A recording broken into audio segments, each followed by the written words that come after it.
Le sang pareil. Nous reconnaissons que ta grâce dans nos vies. Il y en a qui sont restés des orphelins. Et c'est Jésus qui a pris soin de leur vie. Jésus s'est occupé de leur vie. Papa, j'aimerais que nous puissions monter dans l'atmosphère de la présence de Dieu. Amen. Amène-nous dans ta présence. Pour que nos cœurs comprennent ce que tu vas nous parler. Que ton nom soit béni, Yahweh. Dans le nom de Jésus, nous avons ainsi prié. Amen. Ok, nous prenons nos Bibles dans le livre de 1 Corinthiens chapitre 12, verset 1. 1 Corinthiens 12. Nous parlons de réalité spirituelle. De réalité. 1 Corinthiens chapitre 12. La Bible dit ceci au verset 1. Bien-aimés, frères et sœurs, sans distinction, comme je l'ai dit depuis les mercredis passés, pour ce qui concerne les dons spirituels, je ne veux pas, frère, que vous soyez dans l'ignorance. Pour les dons, on dit, je ne veux pas, frère, que vous soyez dans l'ignorance. On a fait la différence. Pour les dons, on dit, je ne veux pas, frère, que vous soyez dans l'ignorance. Et au verset 2 maintenant, on parle de quelque chose qui concerne la vie. Vous allez voir maintenant que les gens changent. Vous savez que lorsque vous étiez païen, vous êtes livré par des choses que vous ne connaissez pas, des idoles muettes. Et par rapport aux réalités spirituelles, je ne veux pas, frères et sœurs, que vous soyez dans l'ignorance. Donnez-moi, qui a la version sémence, semeur. Il n'y a pas semeur ici. Ta version, dis un peu. Qu'est-ce que c'est ta version? Oui. Verset 2. Vous savez que lorsque vous étiez... Non, verset 1. Verset 1. Pour ce qui concerne les dons spirituels, je ne veux pas, frère, que vous soyez dans l'ignorance. Je ne veux pas que vous soyez dans l'ignorance, oui. Vous savez que lorsque vous étiez païen, vous vous laissez entraîner vers les idoles muettes. Selon lequel vous étiez conduit. Qui a la version Seigneur? Allez-y, Moïse, lis chez toi. Oui, au nom de Jésus. Frères et sœurs chrétiens, au sujet des dons de l'Esprit Saint, je ne veux pas que vous restiez ignorants. Autrefois, vous ne connaissez pas encore Dieu, vous le savez. Vous étiez entraînés vers le faux Dieu. Vous étiez entraînés vers le faux Dieu, donc vous avez fait beaucoup de choses. Alors, une troisième version, les Bibles qu'on avait décidé ici. David, qui a David aussi. Espoir, donne à Moïse qui a la voix qui peut le lire. David, qu'est-ce que David dit? David dit quoi?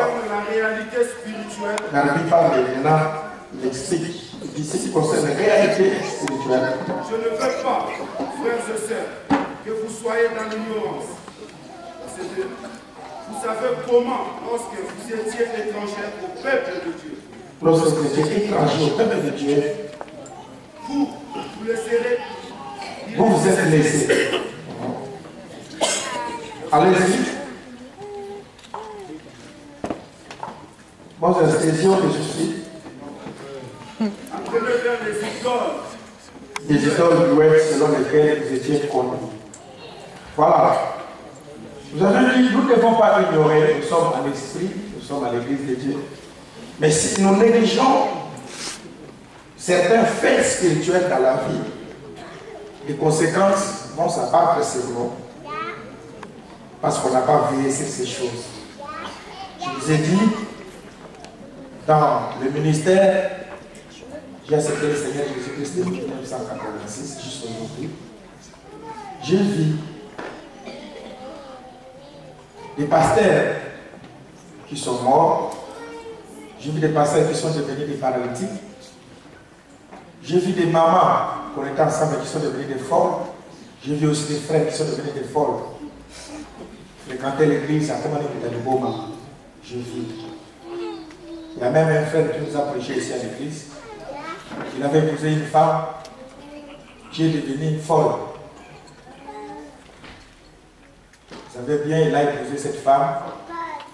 Quand la femme a eu son premier enfant, elle est devenue folle. J'étais dans ces mariages-là, les jours qui s'étaient mariés. Je connais bien la femme de ses frères, serviteurs de Dieu. On a récupéré l'enfant qui est resté avec l'homme et les parents de l'homme. Et cette sœur, chaque personne qui était avec nous, on voyait cette sœur, la femme de notre frère, elle venait devant l'église.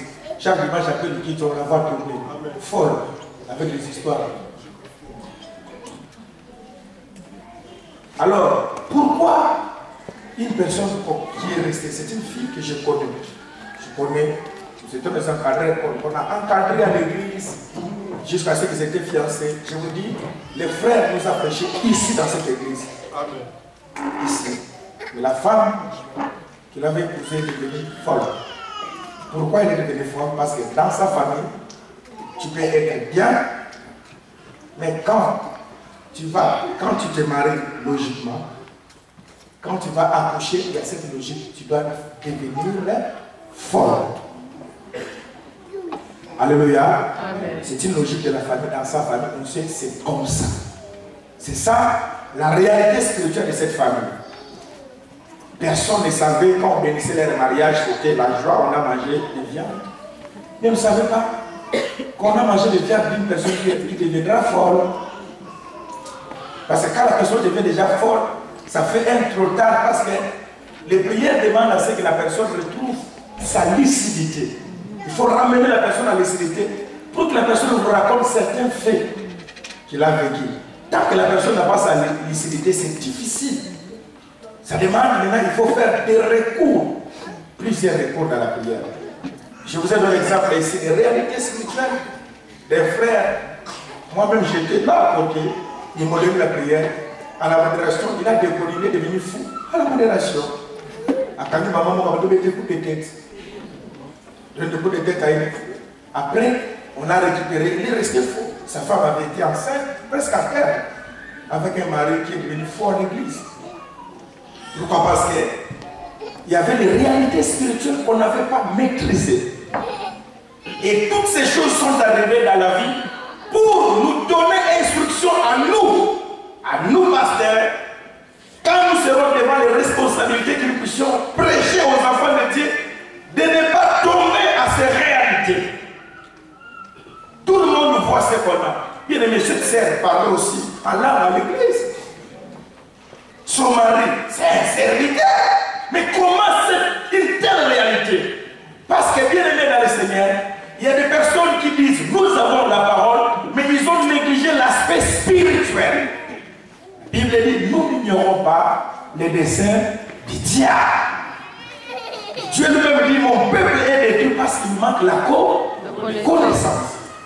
Un fois que moi je te répondrai et je t'annoncerai des choses cachées que tu ne connais pas. Alors il y a des réalités spirituelles que nous ne voulons pas dans la vie, que ça puisse m'arriver à moi, que ça puisse t'arriver. Alors pour que cela ne t'arrive pas dans la vie, il y a un avertissement.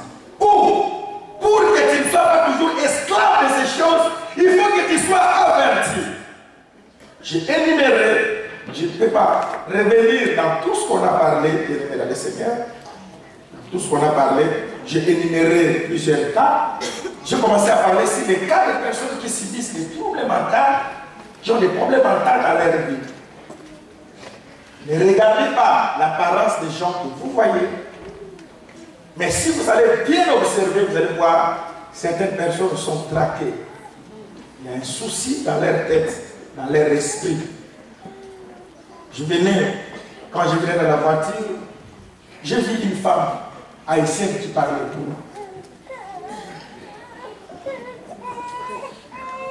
J'ai dit, je ne pense pas qu'elle est née comme ça.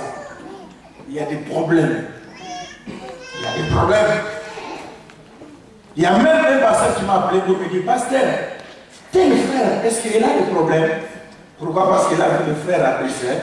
Un frère qui ici à Paris, à Bruxelles, il n'avait pas vu le pasteur. Lui-même, il parlait en cours de route.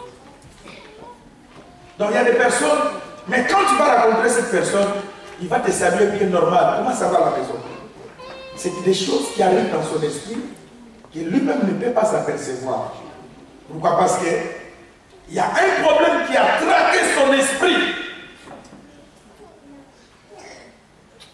On était parti à Matadi, il y a un secteur de Dieu. Avec le fait, il y avait le fait directement. Il y a un secteur que je connais qui est prédicateur à l'église chez nous. Alors du coup, on parlait comme ça ensemble. Et du coup, dans quelques temps, on voit le frère tomber. Il est tombé. On a commencé à prier au nom de Jésus. On appelle les gens qui viennent les chercher. On a mené à l'hôpital, on a tout fait. Mais qu'est-ce qui est arrivé? On n'a pas compris. 15e fois, il est allé prêcher dans une église. Devant la chaîne comme ça, les gens chantaient, les prédicateurs passent. On a commencé à prier l'église. Mais qu'est-ce qu'il y a? Après, quand on a suivi des prêts, il a un problème à la maison de loyer.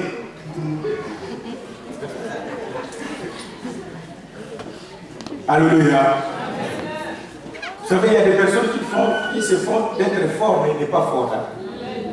Donc, pendant qu'il était là, il manifestait le courage. Or, à la maison, il avait un problème. C'est ce problème-là qui préoccupait sa vie.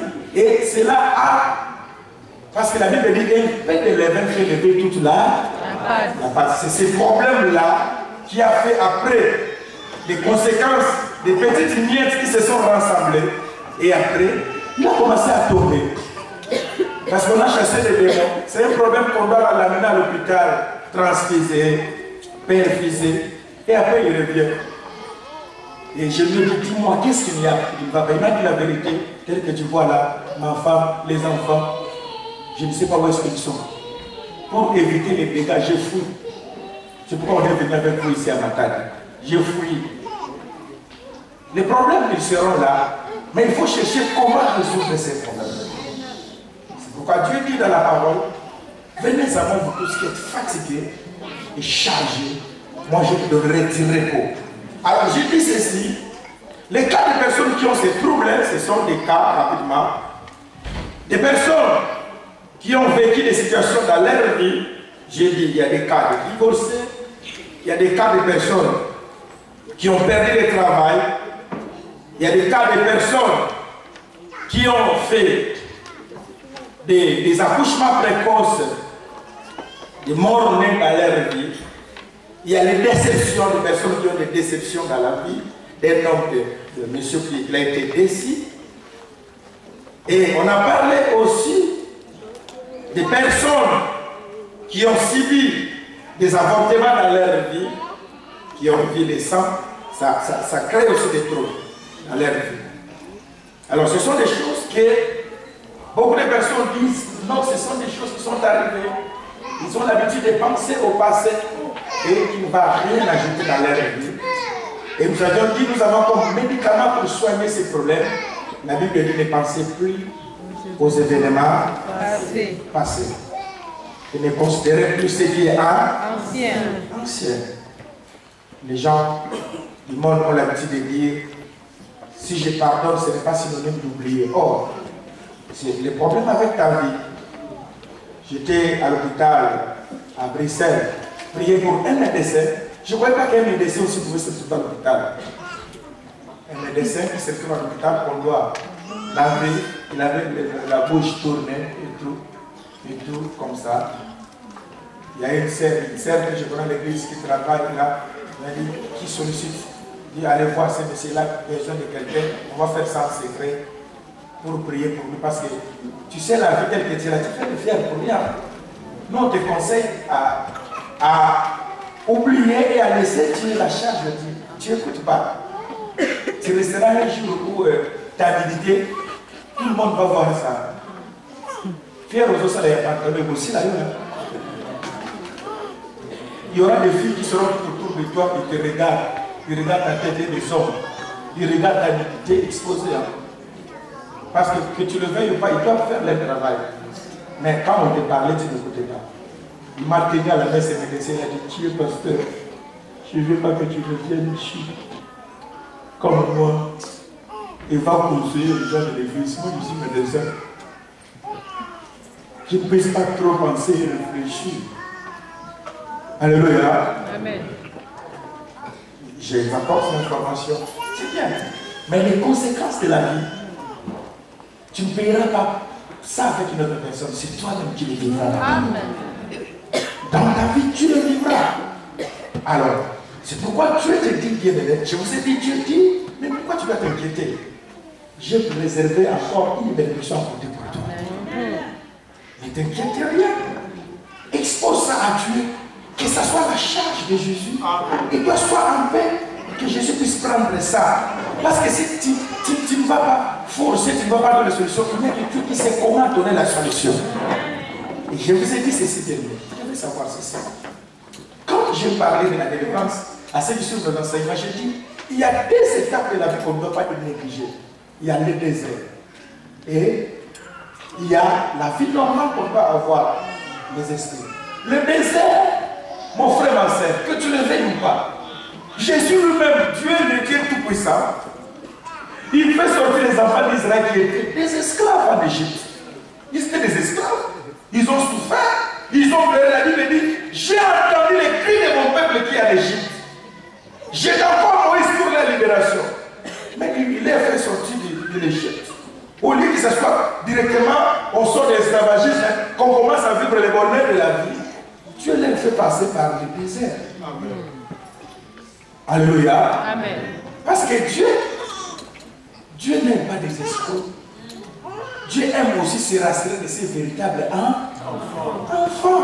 Il se rassure de ses véritables enfants. Quand vous allez travailler, bien aimé, ici la nature, il n'y a pas une personne qui va commencer le travail directement. C'est des non. Il y a toujours le mois d'essai. Où on regarde, pendant le mois d'essai, si on voit que tu confirmes, tu restes. C'est des confirmés. Si pendant le mois d'essai, tu fais n'importe quoi, c'est pourquoi les gens qui étaient